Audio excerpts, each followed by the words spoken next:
morning. Today I thought I'd share a video on what I carry in my rucksack when I go camping in the woods. So we're about to get to somewhere I can sit comfortably and we'll unpack and see what I've got.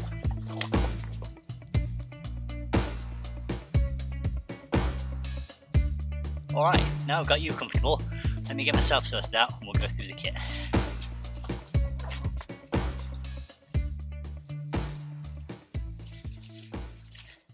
So I've been asked a few times what to carry if we're going out camping, whether that's out for a night or out for a few nights. This is my kind of forest kit, so the stuff that I carry when I'm in the woods. Starting in the top, the most accessible pocket, I carry the stuff that I'm going to need most. So my map and my compass. So I typically got these wherever I go. Might not carry them if I know where I'm going, if it's a regular place, but usually I've got a compass and map. I also have my binoculars. It's just a hobby of mine, looking at birds and deer and that sort of thing, so having them handy is always useful. My camera would normally live in here as well. And then I've also got some sun cream, although it's winter at the minute, the sun's still quite strong, so carrying that's handy. And that's it. So that's what's in the very top.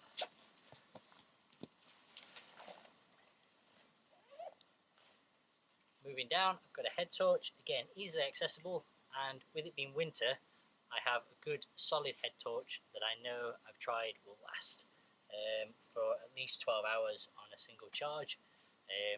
We'll get into later on the spare batteries and things that I carry, but a good solid head torch at this time of year. The night's getting earlier. I've then got some quick access, sort of true emergency first aid stuff. So a tourniquet and a compression bandage. I carry those because I know how to use them. Something you feel you might need, then I'd suggest getting the training to go with it. And that's it. Alright, so let's dive into a side pocket. Got my belt pouch, normally lives in my pack until I get to camp. It's got things like fire steels, notebook, cuts kit, pocket knife, all those sorts of things that I don't want jostling around my pockets while I hike. They need to live in there.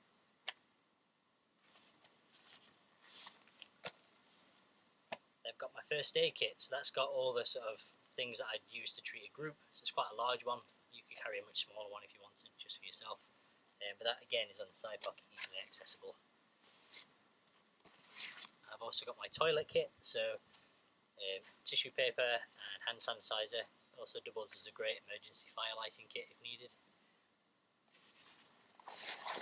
And I've got my drinking kit. So in there I've got a steel mug, my spoon and a Nalgene, so that I can get a drink on the go pretty much, but they all nest together quite neatly, and the steel cup's handy for cooking on the fire as well.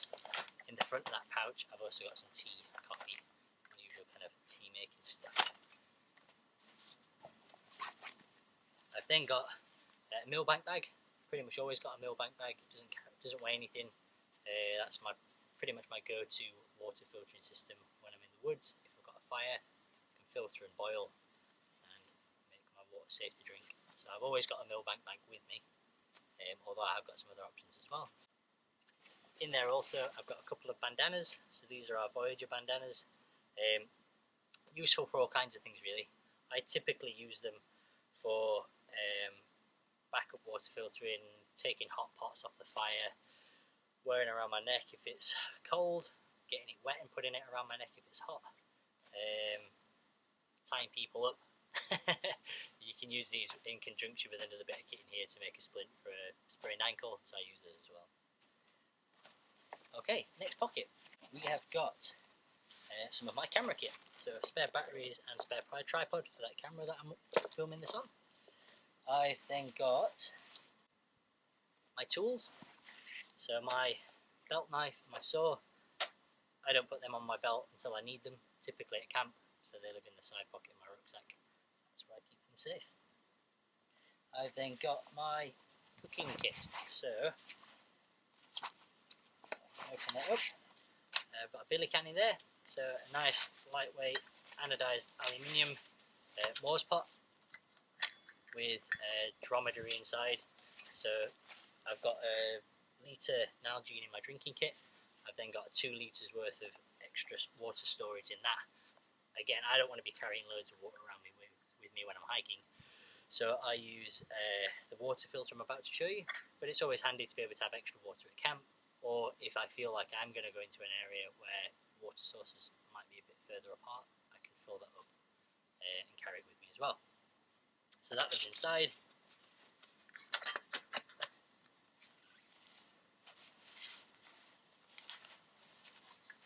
My billy can I always keep inside of just a manky old stuff sack, just to keep all the certain stuff off of my kit. And then water filter. There's a few different ones that I use. I really like the Lifesaver Liberty bottle. I'll sometimes carry that instead of my Nalgene, because you can carry water in there as well. But in there I've got the Sawyer Mini and the bag that you can filter it with. So super small, super lightweight, and I can get clean drinking water pretty much anywhere with that. So that goes in conjunction with those. Alright, so diving into the main pack then. A lot of this stuff you might have seen already on previous articles where I talk about what to carry in a day sack. So heading into the main pack, this is really where that sort of overnight kit comes in as we go further down. So right on the top, not that I need it today, beautiful sunny January day. But I've got a waterproof jacket. Again, I'm in the forest, so I've got a good heavy-duty Ventile jacket from Keeler. But I might well have a lightweight mountain jacket if I'm not in the woods as much. And then on top as well, I've also got my tarp. So we've got a previous video on we've got loads of videos on how to set up a tarp, different knots, how to pack it down at the end as well. So that's where that lives, right in the top of my pack. If it's wet, it's outside the waterproof stuff sack I've got in here, so the rest of my kit stays dry, and it's easy accessible when I get to camp. So if it is chucking it down, I can get this straight out, get the shelter straight up. I tend to leave mine a little bit squishy, so rather than packing it down into a brick, it's a little bit squishy, so as I pack it into my kit, it moulds around all the other stuff. Alright, going deeper in then, I've got all of my overnight kit inside a dedicated dry bag. So it's a lightweight one. Alright, next up we've got some spare clothing. So it's winter now in January, so it's good to have a few extra layers accompanying what I've got on. But pretty much all year round I'll have at least a spare fleece just to keep me warm in the evening. So that lives inside. I then have, in no particular order, battery pack. So that's an Anchor, I forget the exact model of that, but it's a battery pack. It charges my phone, my head torch, and it lasts me at least a week when we're running our canoe trips in Scotland. So that I find really useful. I keep all the cables and things inside that pack as well. So the cable for my phone, the cable for my head torch, all lives inside there. I've then got some spare clothes to sleep in. So things like a spare base layer, maybe extra socks, and spare underwear as well. So like I say, typically I'd sleep in those if it gets cold in the evening. I don't want to be taking the sort of sweaty, potentially damp clothes that I've been wearing in the day into my sleeping bag. So I have a little dedicated kit. Again, that's quite bulky because it's winter. I could shrink that down in the summer to really light layers, potentially forgo the extra socks. But that's what's in there at the minute. Okay, I've then got some warm accessories, so things like hat, glove, buff around my neck, maybe another bandana. They all live inside the pack. I'm obviously wearing some of those today, but I've got extras in there just to kind of give you a feel for what would be in my pack. In here then I've also got my wash kit, so things like a flannel, toothbrush, toothpaste, soaps, all the things that I might need to keep myself clean for a couple of weeks actually, even though I'm just going out overnight. That's in there as well. Next up is my thermarest. So for sleeping now, this kit's pretty much set up for a tarp, bivy bag sort of arrangement. So I've got a 3/4 length thermarest and a camping pillow in there, which I use to sleep. Bivy bag, I've got a medium weight bag from Rab. Really like that one. It is much lighter and more packable than my Army Surplus one. And very durable for the forest. But it is still reasonably bulky. So I've also got a small snug pack one that I use if I want to go lightweight. And then finally, sleeping bag in its own dedicated dry bag. The very worst thing in the world is to spend all day in the woods, get wet all day, have a really rough journey, get to the end of camp, and then find that your sleeping bag's got wet in the process. So that lives in its own dry bag inside the main dry bag, so that I know I've got somewhere dry to sleep. This is a down bag by I forget who by actually, but you can also carry synthetic bags. So I kind of mix and match depending on what I'm doing. But my kind of favourite at the minute is a down bag, just because it's light and it packs so small. What else have we got? So waterproof trousers. Again, this is my forest kit. So in the forest, I almost never wear waterproof trousers. The trees protect me from most of the rain coming in sideways, so I've only really got to worry about stuff coming down vertically. And my jacket and hats and things take care of that. Tarp once it's up. Plus, if you're in and out of the forest, you're getting kind of smashed by brambles and stuff. So waterproof trousers get wrecked really quick. So I just carry a really lightweight pair in case I'm heading out of the woods and getting exposed. I've got something to put on.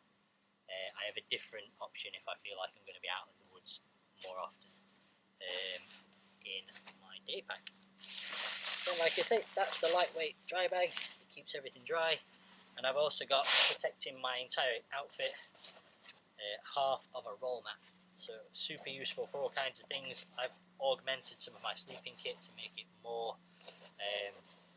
insulative in really cold weather. There's an article on our blog at the minute from Glen Afric where we went down to -12 with that sleeping bag. So being able to augment it with a few other things is in that blog. That's what that's for. You can also use this for some first aid as well, which is detailed on our article on what to carry in a day sack.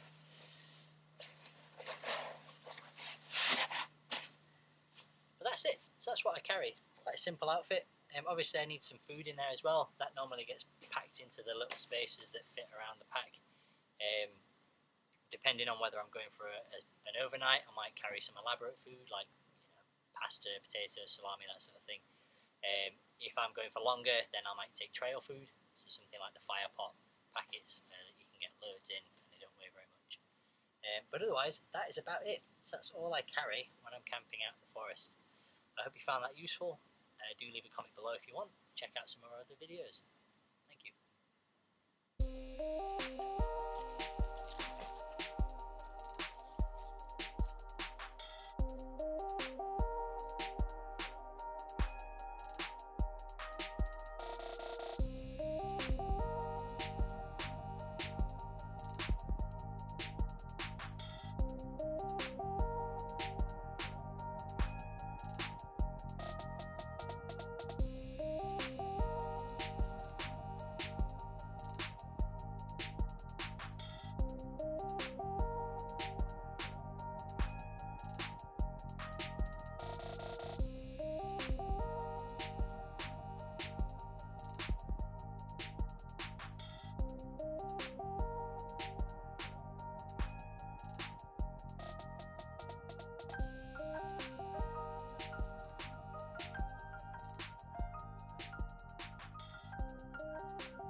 Well, I almost forgot you in the walk-off shot. God, come on.